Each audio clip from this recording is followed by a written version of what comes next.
The following podcast is intended for mature audiences. If you enjoy our work, please like, comment, subscribe, and follow the links in the description. Thanks for your support, and enjoy.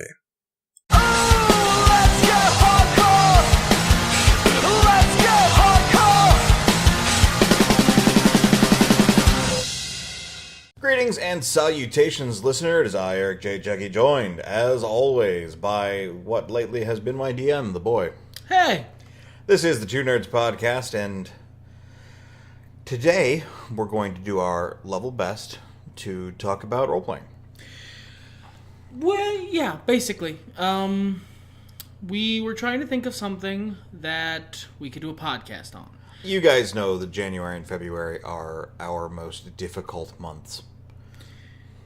Yeah, basically. If you go back and look through our podcast history, or if you're a long-time aspect of the many multiple personalities of Ultimate Dragon, you know that we usually end up doing a couple different, shall we say, catch-can episodes of the Two Nerds Podcast in these months, because it's basically in between shit happening. So we were at a loss because neither of us have been done anything really new or topical or something we haven't talked about a lot on the podcast before.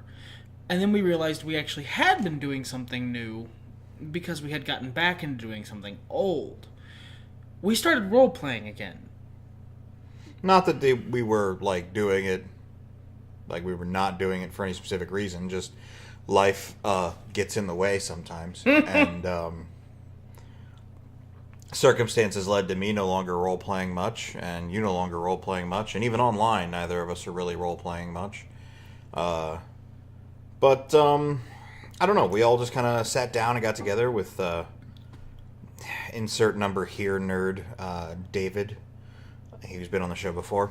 He actually plugged his blog before. I think it might still be plugged in the description. Nice. Because I do from my friends. But, yes, here, have these 12 guys. 11 guys, 1 girl, according to our YouTube metrics. Nice. Interesting, hey. Yeah.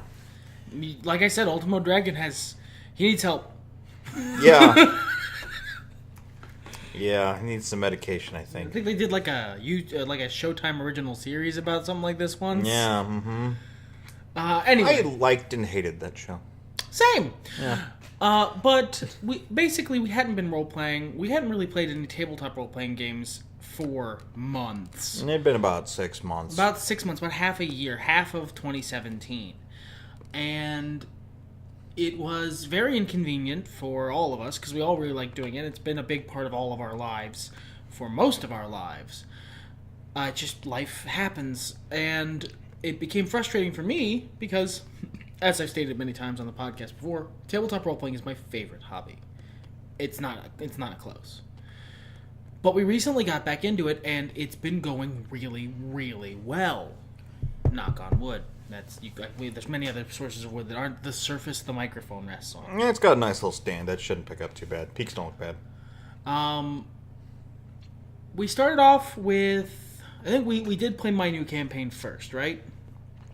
Yeah. Yeah. I believe so. We're playing... Actually, despite the fact that we have a role-playing game system that White designed, go back and check our old podcast about the Colt Regan series for more details. We've actually been playing 5th edition D&D for both of the new games that we've been playing. Hey, let me float you something, and I'm sure I've mentioned it offhand on the podcast before, but if you design a really good role-playing system, and your friends all like that role-playing system, that's great, but bear in mind that if you're going to want to role-play, you're probably going to have to design your own shit, unless something equally good comes along. Now, I have had issues that have been talked about to death in various podcasts. Check out Edition Wars is a good one from a couple years back, about how I'm done with 3.5. I can play Pathfinder just fine, and I could probably run it okay, but 3.5, I'm done. That goes for the original 3rd edition as well. 4th was good, but very different. Fourth was, from my perspective, and again, Edition Wars for more details.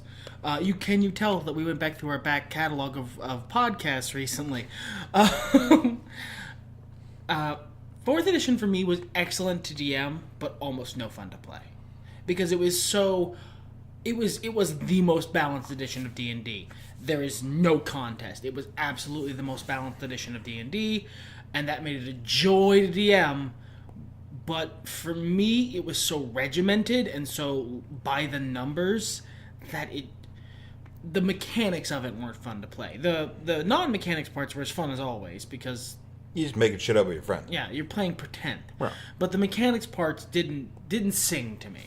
I thought they were okay. I thought there was some really interesting stuff in there. I thought it got a little cumbersome and maybe overcomplicated. And at the same time, I know people who prefer that edition of D&D because of the excitement of gambling on using your powers and then gambling on your rolls and so on and so forth. I could totally understand that. Yeah. I totally can. It just didn't... It felt like a good role-playing game, but to me it never felt like D&D. That's a fair assessment. It took a lot of steps away from the traditional Dungeons and Dragons, and while I think it didn't deserve the... It didn't deserve the hate it got. Not when it first came out. I think it's evened out to about the it's not for everybody sort of zone that it should live in. But 5th edition has been just so good. It's D&D but good. It fixes all the problems I had with 3rd edition. It fixes all the problems I had with 3rd edition. It, by not being 2nd edition, fixes all the problems I had with 2nd edition. And the only thing I want of it is more. And they're releasing more with Xanathar's Guide and Mordenkainen's whatever coming out soon. Guide to Foes or something like that. Something like that. There's all kinds of Volos Guide to Monsters. There's all kinds of good shit that gives you new races, new, class features, new spells, new feats, a whole bunch of really awesome stuff. And they've done a really good job with power creep, because you see that a lot in Splat books of 3.5 specifically, is that the further out you got in the Splat books, the more ridiculous the features got. Especially if you went with third-party stuff under the Open Gaming license. You just got to stuff that was really, really poorly balanced. Yeah. The stuff they put out so far has been well balanced. It's not as tight as 4th edition. It can't be. But it is still really well balanced. As well, I love that they've been playtesting it the way they have, because if you go to the website, you're going to get the alpha version of all of the stuff that most of the stuff you're going to find in these books through the Unearthed Arcana. They're PDFs you can download that are like, here, try this out. And try this out, give us feedback. This is for playtesting. What's coming out in Mordenkainen's Guide to Foes is the Githyanki and Githzerai, the Abyssal Tiefling, and a couple of other things that are just really, that have been in the Unearthed Arcana that have been playtested, and I'm sure they'll be a bit different from they were there. I like the democratization of playtesting, because speaking as someone who's been a playtester for a role-playing game series for most of my adult life, the biggest problem, the biggest hurdle in playtesting for a tabletop RPG is raw time. Yeah. So it's just smart. Yeah, and that's what built this edition in the first place. This is the People's Edition of Dungeons and Dragons, and it is the good. It's D&D but good. Yeah, I don't ever feel the need to go back and play a previous edition of D&D again. 5th edition is good. I would do it if someone was running, a game, and I wanted to be involved. I might consider it. I might even go back to 3rd, as a player, not as a DM. No, you did your time. But I'd DM 4th edition again, because I can use 4th edition as a frame. 4th edition is my GURPS. I can run anything with 4th edition's rule set. I can run literally any setting with 4th edition's rule set. It is the easiest to refluff rules in the history of time, because they're just mechanically so solid that it doesn't matter what you do with them. They're still going to work. But we're getting off track, sort of. Not really. We're still talking about role playing. Well, yeah, but we wanted to talk a bit more about the nuts and bolts and stuff we haven't already just covered outright. We've talked about running a game before. We have, but I think we've both matured as DMs and found new hurdles, compromises, and like opportunities in the time since. I think so. I like to think I've become a better DM. There was concern about that for a minute. I had a few games right before, like at the tail end of before we stopped role playing. I had a few games that went really, really poorly. They just didn't come together, or I fucked up as a DM, or it just never didn't click for whatever reason. And I had actually, I'm going to be honest with you, listener. I'm going to be a little real. I thought I maybe had lost the knack. I made actually some posts on the internet asking for advice about it because I thought I had lost the spark. I thought whatever DMing juju I had had escaped me in my old age, as it were. And then I started DMing this new 5th edition game, and I feel like I figured out how to DM again. And I think that's down to possibly taking a break. Possibly. It's also possibly, and it's also, I honestly think, down to getting a lot more experience with D&D in the interim. I do stuff online. I do, like, role-playing online. Mostly I read, like, backlogs of people collaborative D&D games online. And that has let me see a bunch of different aspects of DMing, both good stuff and bad stuff I want to avoid, that has actually, I think, helped. I know that I had a strong thirst to DM after I started watching Critical Role, and although I'm not far into it as long as it was, I definitely learned a few things from there, and it just, it more than just that sort of thing where, you see something you enjoy and it ignites that spark in you again, and you're like, yeah, I want to do all the things related to this.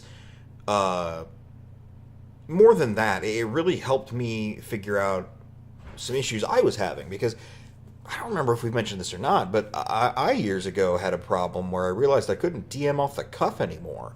In an effort to relay some video games and movies and stuff that, my friends would never watch or play, I did a lot of stories based on other properties. And when it came to ad-libbing within those stories, something that I relied on throughout high school as a DMing tool, I couldn't. I would be a real bitch about it, or I would just break down and be like, I don't know what to do. And even worse after that, when I started campaigns that weren't based on other material, because I basically covered everything that I care to that's worth covering, I couldn't figure anything out to do. I felt bored. Even when my players were like chomping at the bit, I felt, if I may be a bit crass, like J.J. Abrams directing Lost. You had all of these questions, but you didn't know where to go with them. No. And it seemed like the players were interested in what was going on, but I knew there wasn't a payoff, and I wasn't confident in my ability to create a satisfying one. It's a very interesting use of the word crass. I don't think it's inaccurate, just not what I would have used there. Yeah, look, the guy's done some cool stuff. I really like Cloverfield. I've been bagging on him a lot. Recently.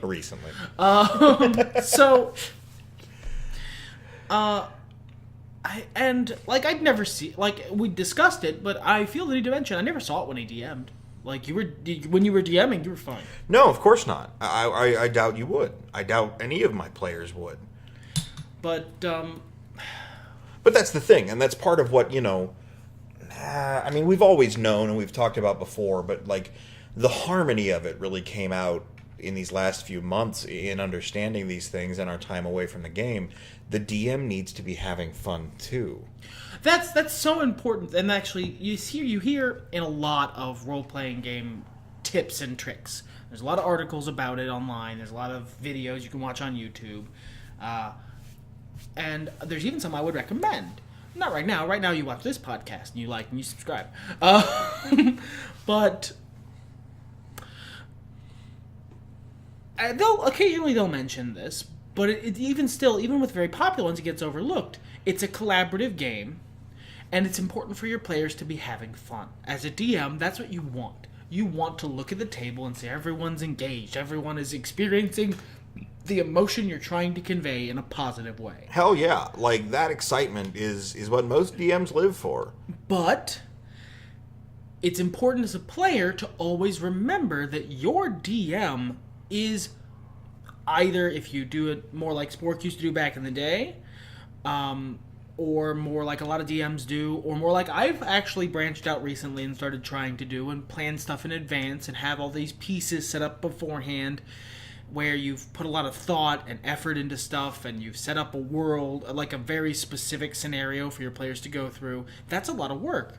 Either they've done that, or they, like my usual DMing style, and where I still think I'm the best at DMing, is they have taken your input and just magicked up an entire world in response to what you've said on the fly, which is a lot of mental work in the moment.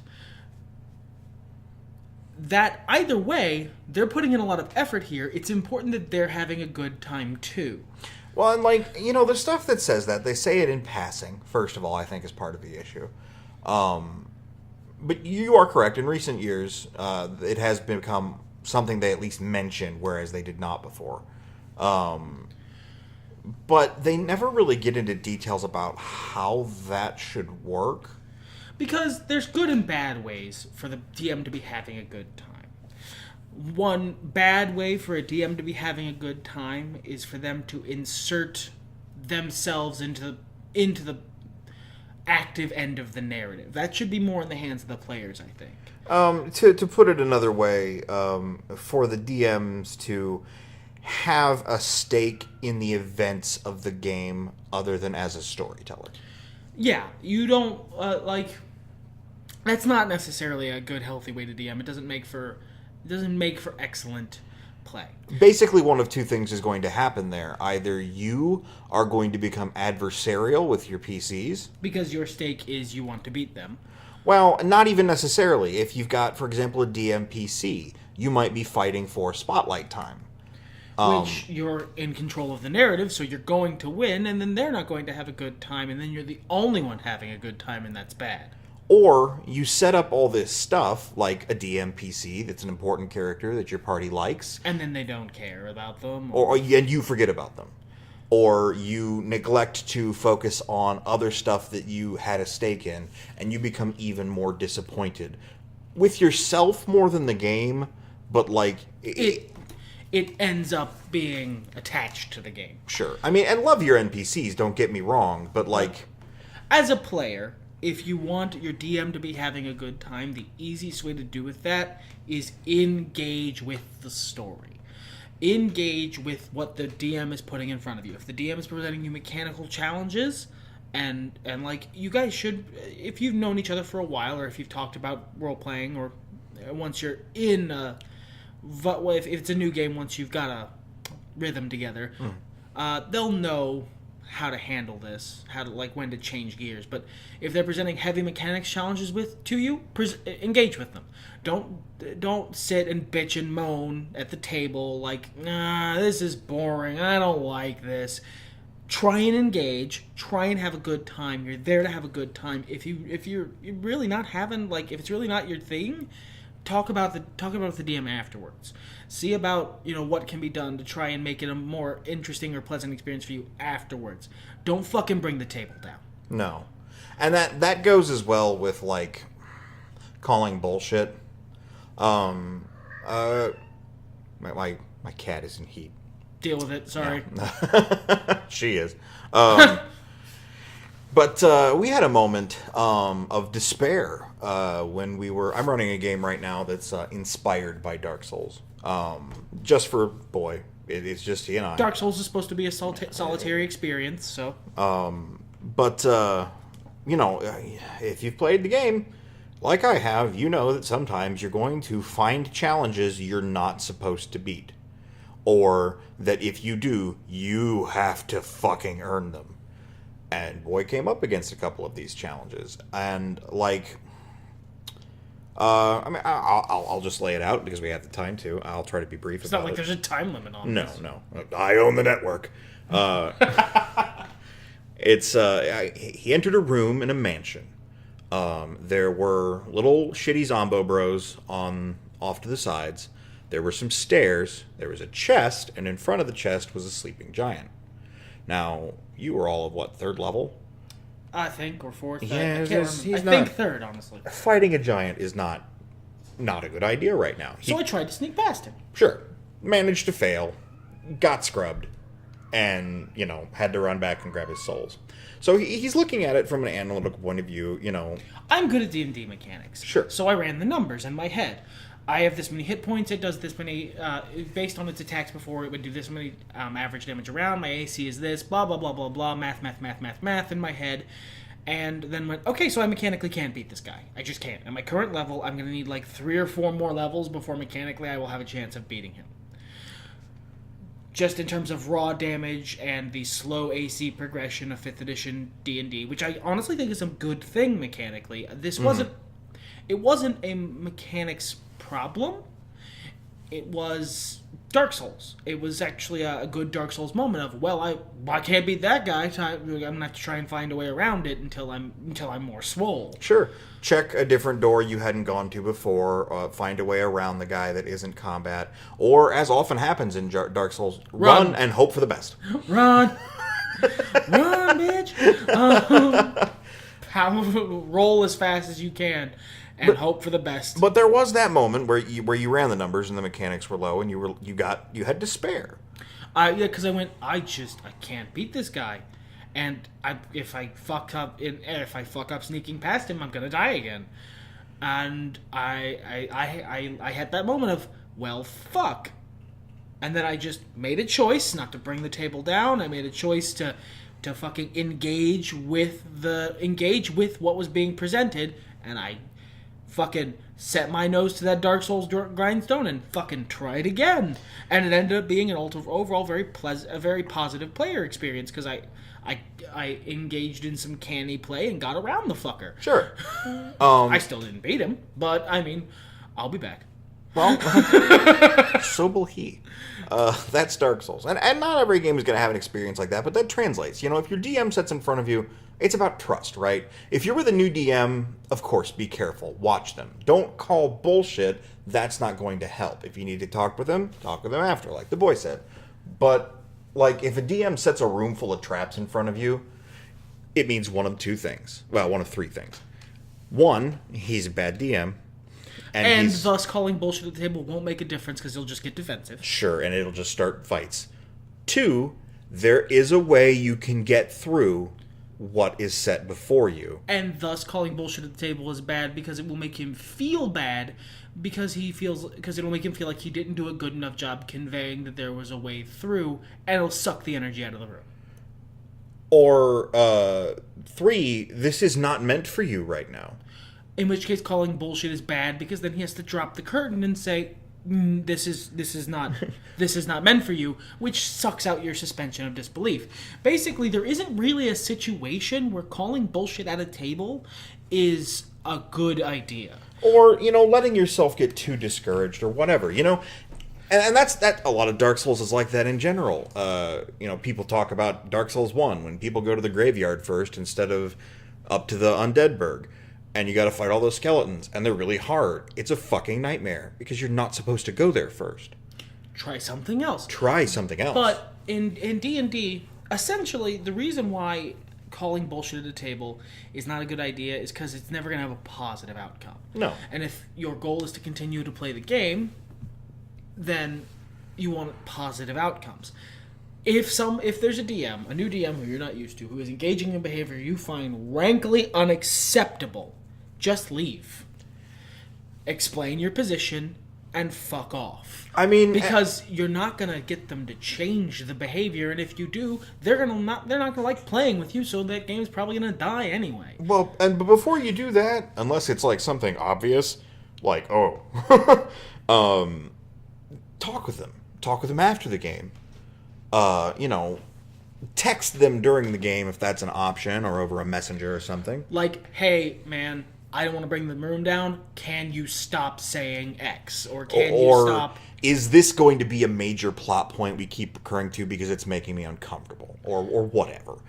Whatever your situation might be. People are people. If you approach a situation like that pleasantly, unless the other guy's an asshole. In which case, you didn't want to play with him. No, you didn't. Then you're entitled to fuck off. But unless the other guy's an asshole, you guys can probably work something out. If it was an uncomfortable situation and the DM really wanted to use it, maybe he can slightly rework it so it's less uncomfortable.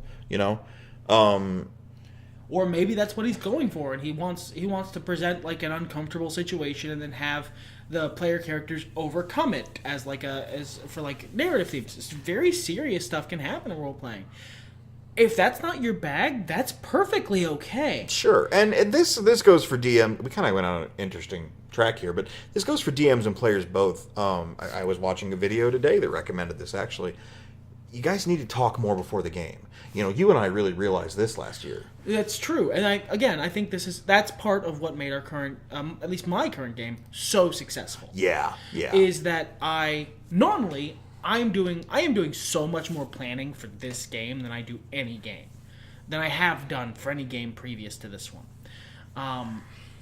Where I, went aside solo with both of my player characters, because I've got two, David and White, and I talked to them, and I engaged with, and I talked about their character creation, and we tried to find ways to fold what they wanted out of a character into the world. That way they felt like an organic part of the setting. And like we discussed what they were going for, what kind of character they wanted to do, which helps me know what situations to put that character in to let them shine. You gotta talk. If you want a good, role-playing experience for D&D, you gotta talk about it beforehand. You gotta make sure that you're on the same page. And it's good to ask questions because, if you're looking for a specific vibe as a DM, especially if it's something that's not normal. Like if you're like, I just want to run a grind fest. I want to put you guys through monsters. You kind of want to let your players know that beforehand because otherwise, and it's happened to me a lot, they'll make the wrong character. They'll make a really soft, support-heavy, talking to people in town and doing mercantile stuff heavy character that's going to just flounder in a dungeon. And vice versa is true as well. Grognak the Barbarian is not going to do well in the Emperor's courtroom, It's something... And it can be fun, and it can be funny. Sure. But if it depends on what you're... it depends on what you're going for as a campaign. Ultimately, the information that we're trying to get across here, I think, can be boiled down to make sure everyone is on the same page. Yeah, and make sure as soon as possible. Because, you as the DM, the earlier you do this, the more opportunity you have to, modify that. Like, say you want to run an evil campaign, okay? And I'd like to talk about this in a future podcast a little differently. But let's say you want to run just like an evil bastards campaign where everybody is lawless and blah, blah, blah, blah, blah. The quote-unquote evil campaign is a pretty big role-playing staple. Sometimes, much like sometimes you want to load up Grand Theft Auto and just blow some fuckers away. Exactly. Sometimes your life is going shit, and the easiest way for you to escape that shit is to just cut loose on some people who don't exist. There's nothing wrong with that. Even if you're not into the escapism part, crafting a story about a character who does horrible things and finding the redemption within them can also be interesting. Or as an actor, stepping into those shoes. Or crafting a story about a character who does horrible things for a reason they believe to be right, and then ultimately, building up to their glorious defeat can be really enthusiastic. It can be really fun. As a matter of fact, that's part of what's really fun for me in DMing is making antagonists who are internally consistent. Sure. Their goals and actions make sense to them. It doesn't matter if they make sense to the player characters so much. especially if that person is crazy. But their goals and actions make sense to them, and building up to that glorious eventual defeat is so nice. I heard it described as DMing is the act of trying your hardest to kill the player characters and then finding a way to very carefully lose every time. It's jobbing. Sure, yeah, it's good heel work. Yeah, it's putting over the other guy while making yourself look good throughout the match. When you're DMing, your job is not to get your shit in. It's to put shine on the babyface. Yeah. And sometimes as a player, you want to be a heel. You want to be a guy whose job it is to put shine on the good parts of the setting by being an absolute dickhead. But as I was saying, say you want to run an evil campaign, and one of your players comes to you and is like, I was thinking about playing this character, and, maybe you just wanted to run the Grand Theft Auto style, and this player comes to you with a character that's more three-dimensional, more developed. They've got a love interest, they've got a family, but that doesn't fit as well into your dual-wielding chainsaws carnage affair. Yeah, you were gonna expecting your players to be digging pits and filling them with alligators and then throwing peasants into them to laugh. Oh man, been there, done that. But so you can either talk to that player and be like, we were really trying to do this, or like that's a really good character, bro. We're just here to blow up peasants. Or if your other players might be interested in that, or you think they might, you might want to talk to them first if you have time.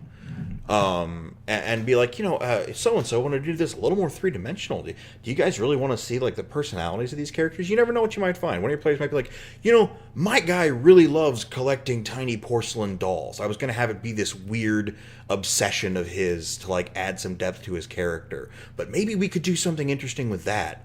And, like, you build in your own side quests on a less ridiculous, and it's what's fresh in our head, but on a less ridiculous note, both mine and David's characters in Boy's current game, we have our own agendas, but it's the least party-like party I've ever been a part of, even in a two-player game. Because that's what I've spent. I think at this point, that's what we spent the majority of our role-playing careers, at least in terms of years role-playing, doing. Sure, certainly. Yeah, I would say, because I only played for a few years, about high school. Same. So I was only 5 after high school that I kept playing, maybe a little longer, whatever, I digress. We are two people in the same world whose interests tend to align, and as players, obviously, we're not going to try to go in two different directions to fuck over the game, I appreciate that. Sure. But we're also going to be angling for our own personal interests, and as a DM, Boy's not trying to force us into a situation that our characters wouldn't want to do.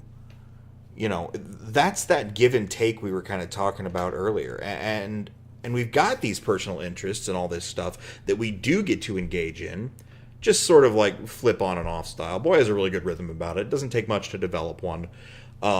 The old adage of never split the party for D&D comes from a specific problem that most most DMs have, where they're not good at rhythm.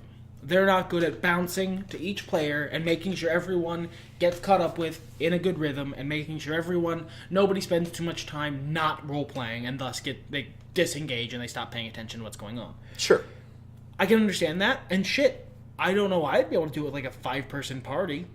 Well, it depends on your players, too, because, sometimes even in a 2-person or a 3-person party, you talk to one person, you're really amped, you go to switch to the next to let that drama build, or let them think about a big decision or whatever, and the other person's like, I'm good. Oh. Well, back to you, I guess. Yes. What I have come to in this game, and this is a little bit of a rib, and we're gonna do a little rib here, everybody. You ready for a little rib? What I have come to refer to in this game as, no, feeding peasants? Okay, back to whatever I was doing. But, so it doesn't always work, but there just needs to be a little bit of rhythm. And, if you've got a big group who's all trying to vie for attention, have them roll initiative. Yeah. And they can go in initiative order or clockwise. Sometimes structure is helpful. Yeah, structure does help it. And people know when their turn is, so they don't feel all antsy about, I better get this in. but we each get to go back, and that's backgrounds in 5th edition. Talking about how great 5th edition is, backgrounds offer so much for that, because my character, I used the Knight Noble variant. We've got a little bit more modernized society here, so instead of... I run D&D Renaissance, not medieval. Right. Because I don't feel like having to think about shit buckets, to be perfectly honest. I just run, like, high fantasy setting-wise, usually. Dark Souls, not so much. There's shit buckets. But, so I'm... There are buckets? Yeah. Oh! I'm the son of a senator who was trained as a paladin, and that's how I am a knight. A paladin to a warrior, God no less. So I have this, interesting political background like a noble would. I have all the features that come with being, the knight background. Backgrounds are really good. Backgrounds, like, I stopped using the little, this is my ideal, this is my bond, blah, blah, blah. I stopped using those, like, 2 characters in because I find them overly restrictive. Sure. But I think, one, for people who don't really who aren't as ridiculous drama fags as I am, that they would be very helpful to give them an idea of where to aim their character. Having played with people who are new to D&D recently, yes, they do that exceptionally. And I think even just the raw mechanics are a really good way to take characters like the basic classes, which are pretty, like, they're good, but it's a great way to stop them from feeling cookie cutter. It's a great way to stop them from feeling, yes, wizard number 363. Excellent. This wizard is aloof and cold and interested only in the arcane and is a wimpy little, like, boy in robes who doesn't know how to throw a punch, blah, blah, blah, all of the stuff that is true of all wizards forever. As, for instance, David's character in this game is a wizard, but he is also a former sergeant in foreign countries' legions, so he is a sergeant. He's gruff, he's practical, he's no nonsense, and most importantly, he's playing a variant wizard who, because of his background and because of his spell choices and because of some Unearthed Arcana features, or I think they were in Xanathar's Guide to Everything, he's a wizard who does actually really well in melee, so it allows him to play like a more combat-oriented wizard, thus keeping a class which could feel very cookie-cutter from feeling that way, which I like. Yeah, it allows you to add depth, and, like, there's a lot of easily. things. There's a lot of things in 5th edition allow you to have depth, but that depth, no matter what edition you're playing, is important. I have read, I want to say it was on Reddit, correct me if I'm wrong in the comments, if you know any better, but I read once about the guy who played a character who was an old salt, this scummy old pirate who believed in the best in people. And when they talked about the character, they talked about how he would hobble on his one leg. They would talk about how he swore like a sailor. They would talk about how he could knock a man out with one punch. But they never talked about the fact that he was a paladin. Thing got knocked over. That thing fell over with dramatic timing. And that's, like, you can be a stereotype and there's nothing wrong with that. But if That's fun sometimes. Yeah, if you're looking to add depth, not subvert your character, not play the goofy orc sorcerer, or, whatever, the elf who isn't aloof just to not be that elf. There's a difference between adding depth and playing against type for the sake of playing against type. Right. If you just want to add a little bit of a wrinkle to things, backgrounds do so much for that. And if you're in any game thinking about what a background might be for this character, really is going to add so much to what you're doing. And it's going to add so many opportunities for your DM, which is, it's basically been the topic of this podcast. Again, it gives the DM more tools, which is excellent. Speaking as a DM, it is the best thing in the universe to be given more ways to engage your players. And a lot of it is an improv rule. I'm not saying you need to listen to this hard and fast. There are obviously exceptions. I will say that I find most actual improv insufferable, but I think this rule is fairly good. As a DM or a player, respond to prompts with yes and or yes but. There is a time and a place for no. There is. And if you're a DM who finds it hard to tell your players no, trust me when I tell you there are a bajillion articles and videos and helpful strangers on the internet who will proselytize to you about the importance of learning how to tell your players no. And they're not wrong. Especially depending on your player. But it shouldn't be your default answer. No is for if something needs to get corrected. Yes and or yes but should be your default tools as a DM. Yes and builds, yes but complicates. You know, I think in 4th edition, one of the DM's guides, they're talking about a keep far in the distance. And the guy's like, and yeah, a dragon flies down. And, you know, he's just being a dork. And the DM rolls with it. He's like, yes, a dragon flies down. And he's glaring at all of you atop this keep. So now this goofy little thing became a big thing. And that's kind of a stupid example, but it's the one that came to the top of my head. I think it's a stupid example because it takes something out of character and puts it in it's character. a pet peeve of mine. It's one of the reasons that I don't have such a good time listening to Critical Role, despite the fact that I really like all those voice actors, and I think Matt Mercer's an excellent DM. He is. I, as a DM, have a bit of an issue with players adding things mid-session to what's going on. And yeah, there's this thing happening too. That's not really your job. There's a certain amount of it is cool, and if you've played with me for a while, you get a feel for where that line is. But personally, for me as a DM, I already focus on like making sure my player characters are cool and making sure the things they do are cool and either really fun or like shit really goes wrong, and making sure that I follow the rule of cool. If something's awesome, I'm going to try and find a way to help you do it. Right. But what's happening in response to your actions in the world, that's my job. Well, and yeah, I mean, there are boundaries. I don't even want to say there's a line, because it certainly isn't a straight line. But there are boundaries around what you should yes and with your players. You know, could there be a dragon in this keep? Yeah, it sounds like an interesting obstacle. I hadn't thought about it. What I would do in that same scenario is, yeah, and then a dragon flies down. I would go, you know what, roll me a d20.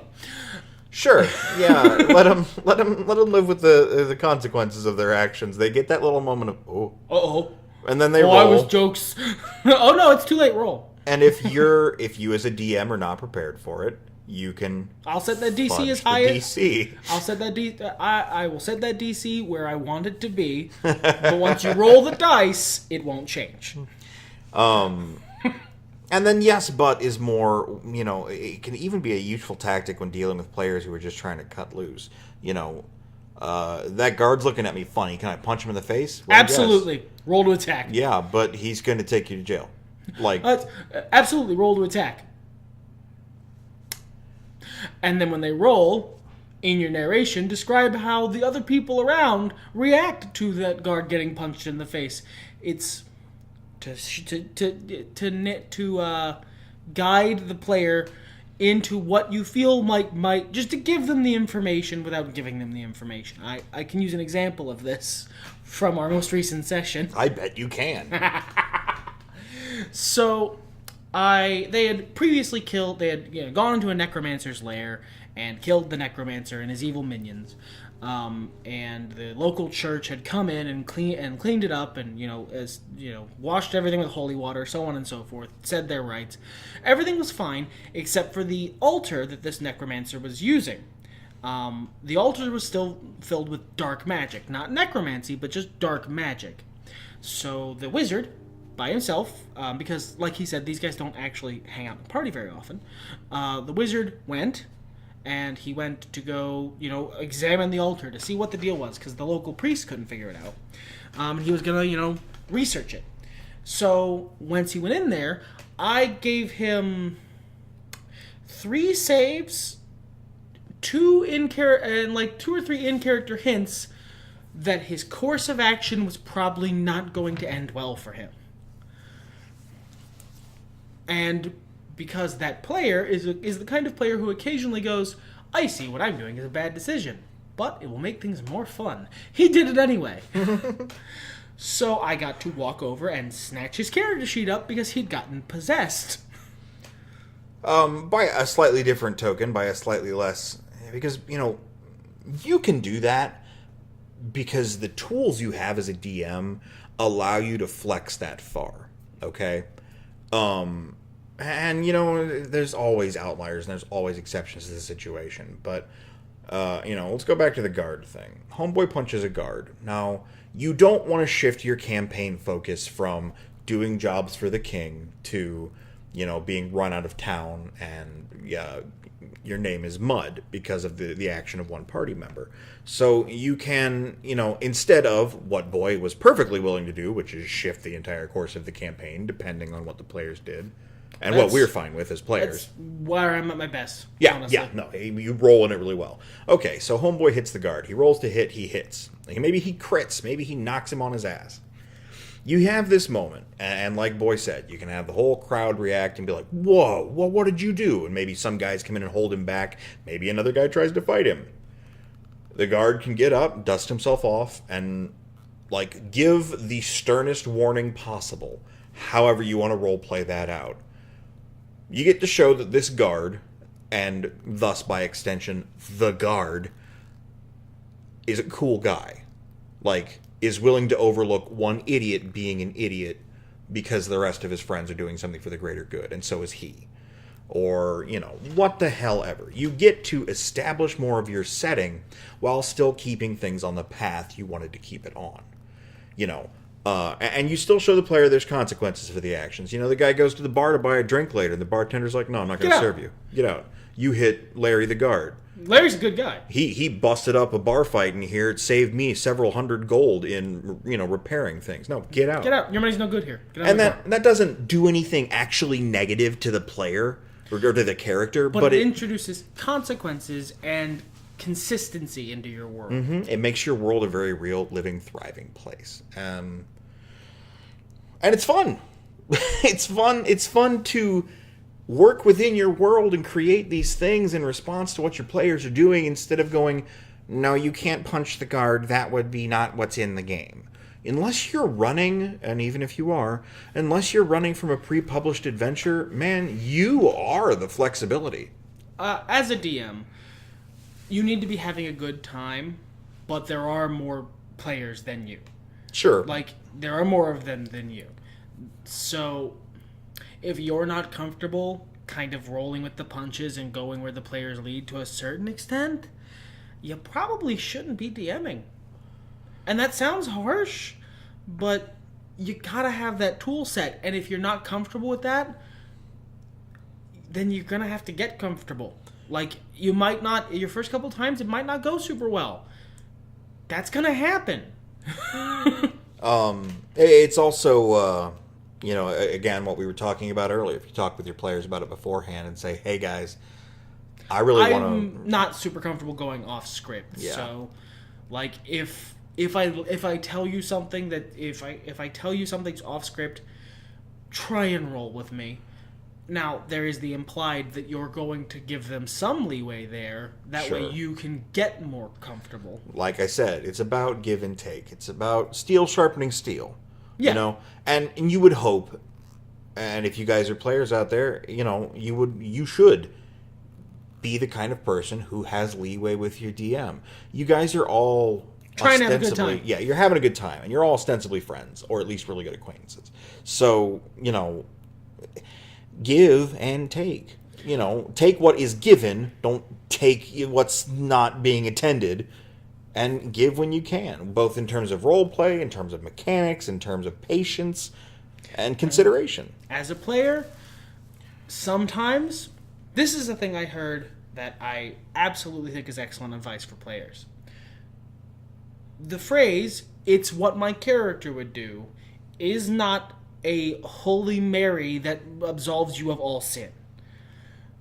If there is a line, if there is a difference between what your character would do and what is best to continue the game, you have to make a call about whether or not you should blindly stick to your internal justifications of your character's motivation, or try and find a way to have that character make a decision that is better for the continuation of a game. Because you probably can. People can justify all sorts of stuff. Well, and if it really feels wrong to you to have this character take that course of action, be willing to surrender them. Yeah, absolutely. Maybe they take the course of, if working for X NPC is absolutely wrong because they've done this and this and this, and your character would never work with them.